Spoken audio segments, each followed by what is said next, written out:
All right, you are thinking about selling your home. Well, in this week's video, I'm going to talk to you about all of the fees, all of the things that you need to think about when you are planning to sell your house that you might not be thinking of. So stick around.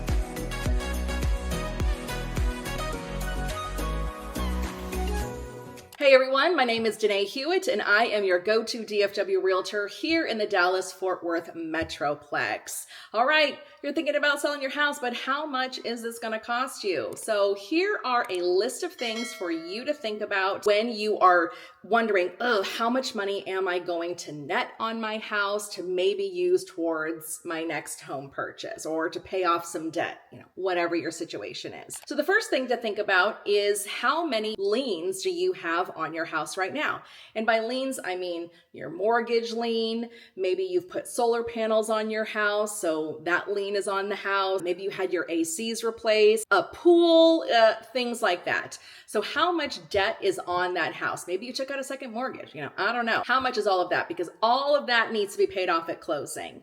Whenever someone goes to purchase a house, they are entitled to a free and clear title, which means they're not responsible for any debts on that house when they go to purchase it. So how much debt is tied to the house?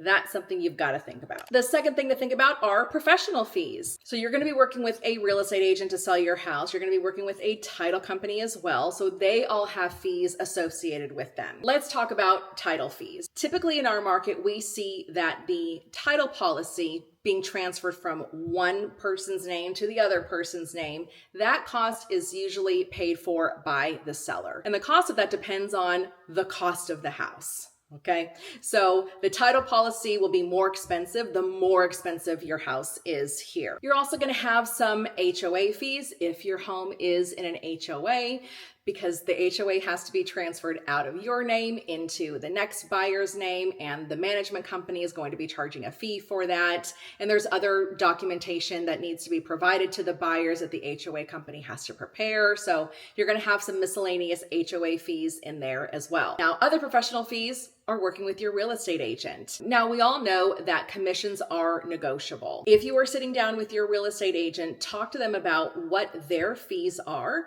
to list your property and what you are getting for those fees. And the next thing to talk to them about is if you as the seller plan to pay the buyer's agent commission for any buyer that comes along, you would pay their agent and what percentage that might be. So in case you missed it, there was a whole lawsuit that finally came to fruition on August 17th, 2024, that the seller does not have to pay the buyer's agent coming in to purchase their house. But that's like now officially a thing. We all know about it. Here we go. We're not going to get into that in this video here. Typically in our market, we see that the buyer's agent receives 3% on the purchase of a house, and then the listing agent receives 3% on the listing of the house. So if you're a seller, maybe your professional fees would be 6%.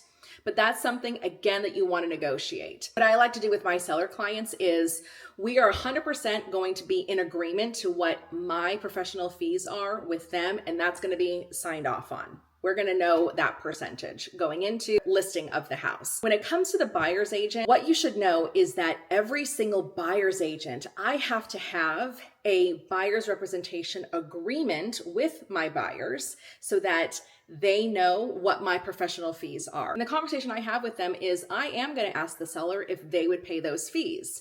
Because let's say my client can't pay those fees. Let's say they barely have enough money for the down payment and closing costs, let alone my professional fees. So I tell them my goal is to get that commission from the seller themselves or from the builder if we're buying a new construction home. So now I'm a listing agent. When I'm talking to my seller, I'm going to tell them we're not going to tie you into a specific percentage that you are going to pay this buyer's agent, assuming that you are wanting to pay the buyer's agent. We're not going to put you and lock you into 3%, all right? Because that representation agreement that the buyer has with their agent might only say 2%. But if I tell that buyer's agent, oh yeah, my client's going to give 3%. Well, if that agent wants 3%, they have to go back to their client and say, oh, they're offering 3%. So we have to amend our agreement to match that 3%. So we're not going to pigeonhole, we're not going to lock a seller into exactly what that buyer's agent commission is they're willing to pay up front, because we don't know what's going to be received from whatever buyer's agent that comes along. And this actually just worked out in a client's of mine, our favor, where the buyer's agent was not asking for 3%. But if I had my client sign off on 3% and I had told that agent that, then my client would be out of pocket more money. But it didn't work out that way. I've also had it on the flip side where I was talking with the seller before the lawsuit came into play, and they were only going to pay a certain percentage. It was not 3%. The home had sat on the market. We know homes are sitting longer on the market. And when we do get an offer, after the settlement, that buyer's agent was asking for the full 3%. Well, my client had to sell the house, okay? So she was like, all right, I'll pay more. If it's going to get me a sale, I'll do it. It can kind of work out in both ways, but when I'm talking to a seller, the buyer's agent fees are going to be negotiable. So think about that when you talk to your agent. The third thing to think about, and you may think, wow, we're already this long into the video and it's only 3 things. Well, yes, we are. But the third thing to think about is, what's it going to cost for you to get your house ready to put on the market? All right. So I did a whole video of a week by week, what you should do each week to prepare your house ready for the market. So definitely check that out. But what is it going to cost you? If you need to replace some lighting, we're definitely talking about a couple $100s.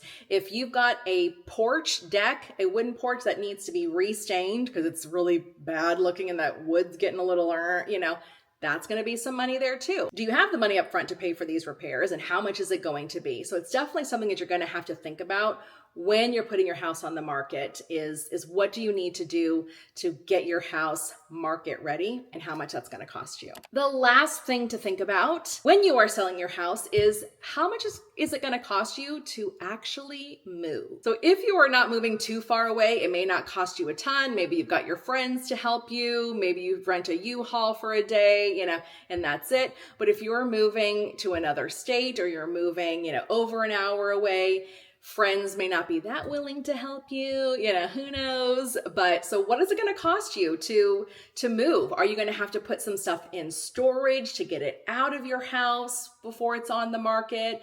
And then how much is that storage cost going to cost you?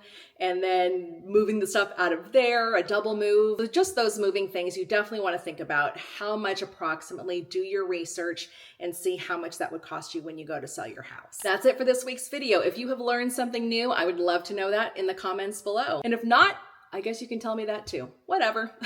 But anyways, thanks for tuning in, and I'll see you next week.